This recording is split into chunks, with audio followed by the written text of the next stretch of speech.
Clay is easily bent, molded, and shaped by a potter before being refined in fire where it's hardened. Molded out of clay ourselves, God formed man of the dust of the ground. We are pottery, and God is the divine potter. Through his mercy and grace, he is able to reshape, remold, rebuild, and redeem us. Cause tomorrow's gonna be another day. Hello everyone, and welcome to Clay. This is a space for people to share their stories of how God has touched and transformed their lives with his goodness. So today, Jessica and I are going to interview our good friend, Courtnie. I'm so excited. Courtnie has an amazing story about how God really worked the miraculous in regards to her struggle with infertility. So welcome to the show, Courtnie. Hey, Courtnie. Hi, guys. Thank you. I'm so glad to be here and just ready to share my story with everybody. Awesome. Okay, so if you could just kind of just give us a little bit of background where it all started, like when you got married, what were your expectations as far as having kids and so on? Sure. Yeah. In high school, when I was 16, my husband and I met and started dating. Oh, high school sweethearts. Love it. We are. Yes. And we were just dated all throughout the rest of high school and some college. We got married right before we were 22. Okay. And so at that point, we immediately began to try to get pregnant because that was just my dream. I always wanted to be a mom. I always wanted to have kids. So I'd say about after a year and a half, we went and got just like some tests done, like, the basic tests. Right. And at that point is when we discovered that my husband, he had a low sperm count and low mobility. Okay. And according to the doctors, I was fine. So at that point, it was just hard for everybody. Right. You guys eventually did reach out to an IVF doctor. So how far along into your journey was that? About 6 years we tried, Oh, wow. never getting pregnant. We just didn't have the finances to get any help. I mean, insurance doesn't cover it. Yeah. And we didn't know where to go. An ad popped up on my phone for a fertility clinic that was in the area. And I was like, I want to contact them. So I did, and we met the appointments, and that's when we kind of got more information on that. Okay, so you guys decided to move forward with that. And so 6 years in, you guys looked into IVF, and did you guys end up going through with it? We did. Once we met with the doctors there, we had less than a 1% chance of getting pregnant, and that IVF would be our only option to have children. So that's what they said. They said you guys had a less than 1% chance of getting pregnant. Yes. Naturally. Less than 1% chance naturally. Wow. Yes. So after finding that out, we proceeded with the IVF, and that just stands for in vitro fertilization. Right. They take out, they take his sperm, my eggs, mix it together, and it worked the first time. Wow, praise So God. I got That's pregnant with awesome. twins. Yeah. Before they were conceived, how were you feeling? I mean, were you feeling pretty hopeless, or did you feel like, okay, there are, like you knew maybe in the back of your mind that IVF could potentially be an option? I mean, what were your thoughts? Where were you at mentally? Mentally, I mean, I was very upset and discouraged. I felt alone. I didn't really tell much people about our struggle. Yeah. Very few people even know we were going through the process of IVF.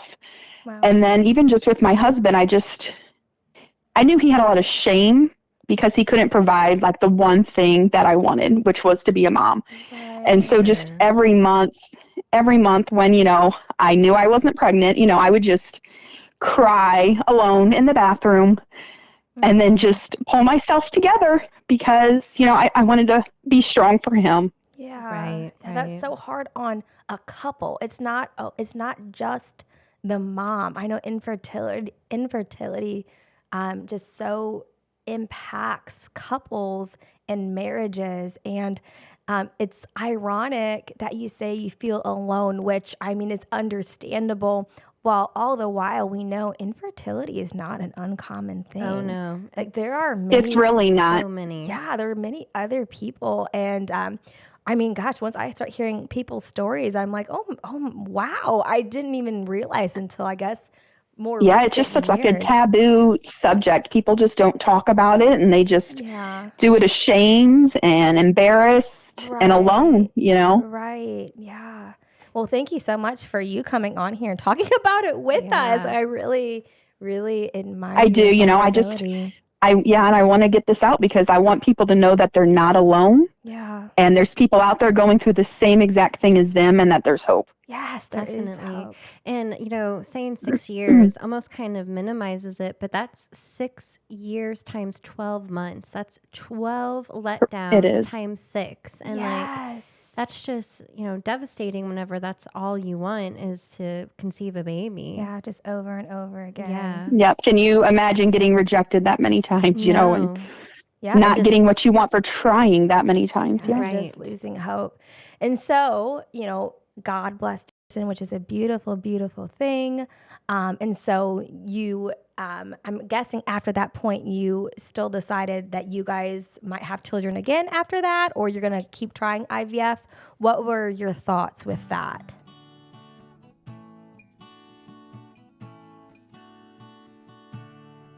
Hey Clay Nation, Jessica here, and I've got some exciting news for you.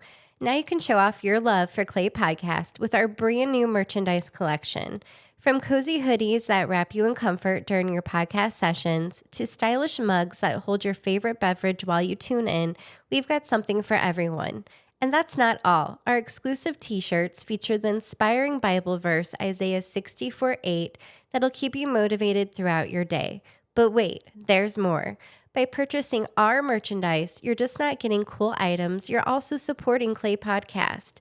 Your love and enthusiasm keep us going. And now you can take a piece of the podcast with you wherever you go. So what are you waiting for? Head over to our website at www.claypodcastnetwork.com or follow us on Facebook at Clay Podcast and also on Instagram at Clay_podcast to check out the full collection and grab your favorites today. And always, thank you for being a part of our podcast journey and now our merchandise family. Remember, every purchase is a step towards more amazing podcast content coming your way. Stay tuned and God bless.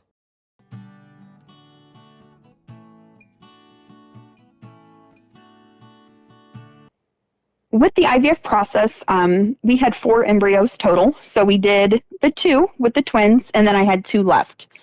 So at that point, I knew that we would have more children, and we would just wait, a few years after the twins when we're got our life together, ready to go again, and then we would do the IVF again. Right, because they save those other 2 embryos, right? They do, yeah. They're frozen somewhere, and they last a really long time, so. Wow, which that in itself is like mind-boggling and amazing to me. Totally. Technology nowadays. Right. So in your mind, it's like, okay, we know we're having, we have these other 2 embryos. We're going to have 2 more babies. And so how long after the twins are born did you guys decide to go for it again, to do IVF again? We waited about 3.5 years, and we were ready to have more children. Okay, and we just knew in the back of the head, our head, we had those 2 embryos left. I had my names picked out. I had plans. I was ready to go. Right, because it worked the first time immediately. So why wouldn't it, work? It did, again? Yes. We had so much hope. We knew that it was going to work. Right. So whenever you guys decided to try again, walk me through that whole process. What exactly happened? Yeah, well, we originally went in planning to do 2 embryos again and just come out with twins. But the doctor suggested to do 1 at a time because if we did the 2 and it didn't work out, we would be left with none and we wouldn't have another chance. So we ended up taking that route, doing 1. Right. Which I was just confident it worked. It worked the first time. God was going to do it again the second time, and that's kind of where I was at. Right. We did 1 embryo transfer. And then afterwards, you wait about 2 weeks and do a blood test. And at that point, they can tell you if you're pregnant or not. So we did the blood test, and it came back positive. but it was like low numbers. So what they do is they wait a couple days and they do another blood test. And at that point, we found out that it was a chemical pregnancy, which is basically just a very early miscarriage. Wow. That's devastating. That's devastating. And for people who don't know as much, I didn't realize that you have to actually prep your body for a long time before, right, Courtnie? Like you go in for there is so much prepping. Yes, there is blood tests and ultrasounds and like, didn't you have like infusions or something also, like some sort of IV or something that you had to go There was in? an IV infusion at one point where I had to sit for a few hours and they ran something through my body, which is supposed to help make it more sticky and just the embryo attach more. Right. So there's shots that you have to give your stomach in multiple times a day. There's pills. There's just your hormones are whacked. It was very hard at that point. Like I said, I had a lot of hope that it was going to work, a lot of faith. Yeah. So when it didn't work, I was just confused and just in shock of why. I just started doubting myself, doubting my faith. Matthew 17:20 says, faith the size of a mustard seed. And I had the faith the size of a mustard seed, but then I was like, maybe I didn't. What happens? Right. Right. You're trying to figure out like where it went wrong. Did you do something? Did you not have enough faith, but you did have faith? So what happened? Yeah. So that has to be hard. So then you guys decided to go ahead and try again with the second embryo, correct? We did. It was about 2 months later is all we waited. We had to get my body back, like get the medication out of it. And then I immediately started again with the medication and the shots. And we did the second transfer, the last transfer, 2 months later. It turned out to be another chemical pregnancy. And we were out of embryos at that point. Wow. And to even, get more embryos, that's a whole nother process, right? It's a gigantic, very expensive process to get more. It's extremely and hard. The process, it's draining. Yeah. Wow. I just didn't have it in me to do it again.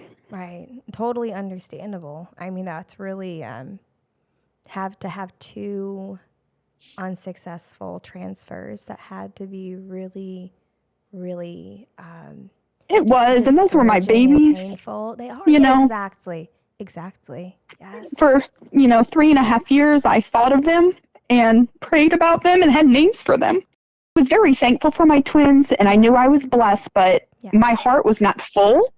I had always considered having more children. I just didn't think I was done. So I was just broken, and I was just full of questions. Why would God give me the desire to have children for it not to happen and to undergo all of this?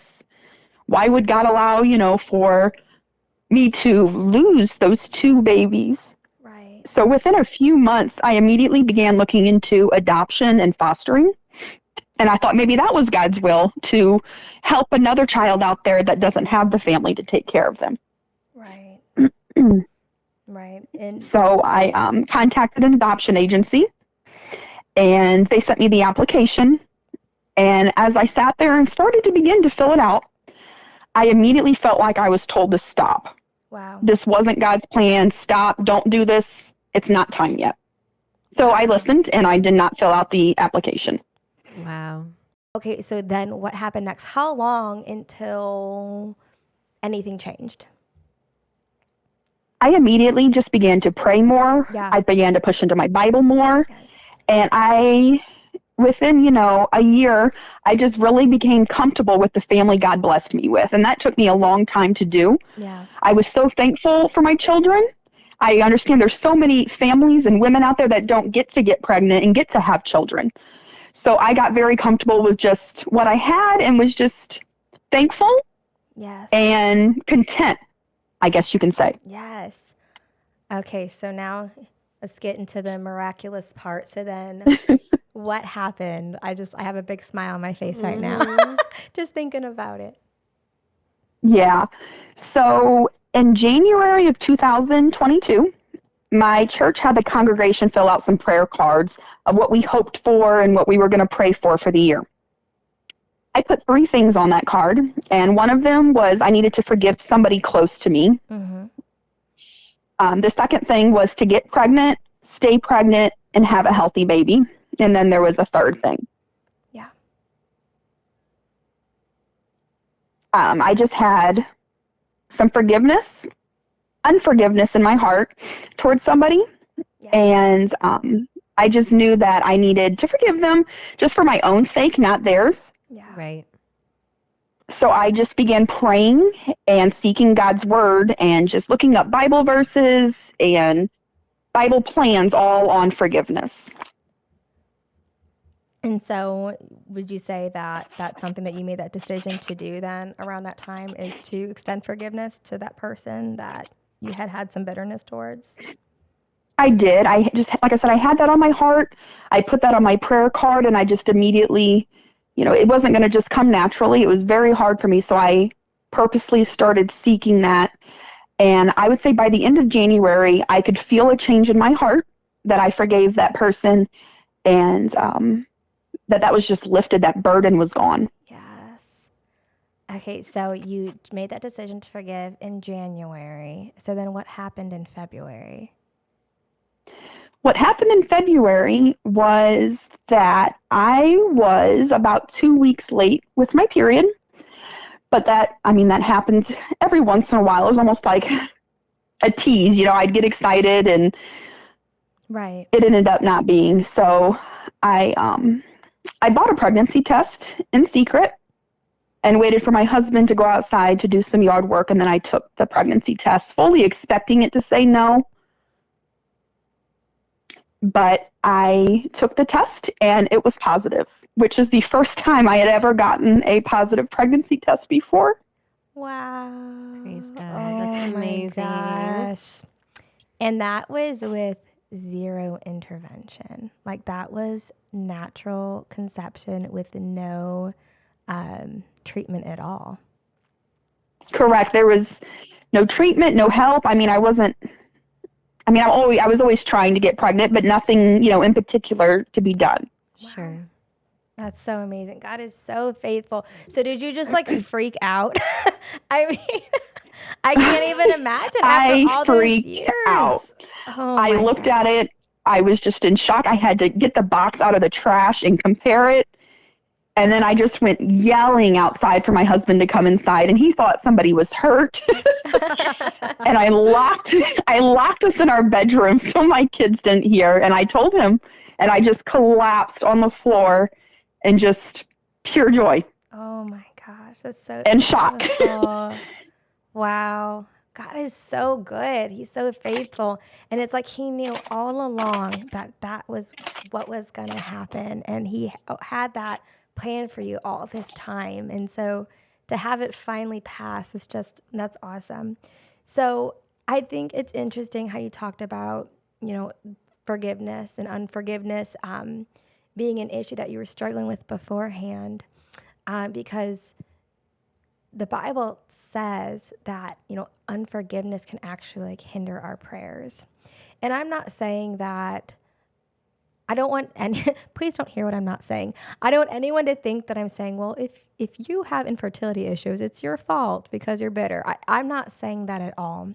But what I am saying is that when we are contending for something, we are praying for something, if we have unforgiveness in our heart, that can actually hinder God from being able to bless us to the fullness that he wants to.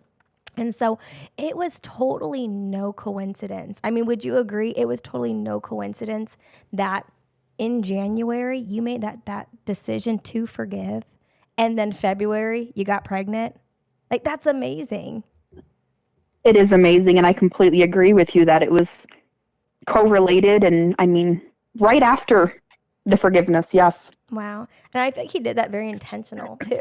Yeah. Totally highlighted that.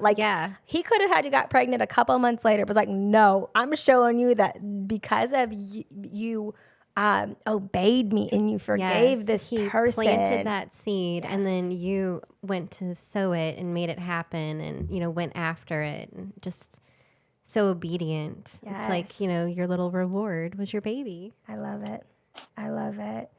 So tell us about the baby. What's her name? Her name is Liliana Faith. So she's named after my grandma, I love and Faith, obviously, because I had to have so much faith to get her. You did. You did. And I mean, honestly, the fact that you even like when you were filling out those adoption forms and you stopped, that in itself was a sign of faith in that moment. Like you heard God say to wait and you waited. And I think sometimes we can really try to push our agenda that we bulldoze past the voice of God, but you didn't. And you held on to what he was saying. So I just think that's so amazing. Yeah, that's good because, me stopping, I wanted that baby, and me not filling that out, hindered that. But it didn't, because God had his own plans all along. Exactly. Yeah, it's like the epitome of giving God control. Like instead of you taking control and doing what you wanted to do, you listened and just put it all in his own hands. And it's just so good. Yes, that's good. Yes. Thank you so much, Courtnie, for Thank you, sharing Courtnie. that. So before we get off here, one last thing. What would you share with somebody who is right now struggling with infertility issues? Is there any little nuggets? What would you say to 20-year-old Courtneys out there? Yeah. I would say I'm sorry. I know it's horrible and you feel so alone right now, but you are not alone. There are so many women and maybe even your friends that are going through the same exact thing that you're going through right now. Yeah. And I want you to go find somebody to confide in and pray with you and to pray for your future children. Yes. Because when two or more gather in prayer, he is with us. Yes.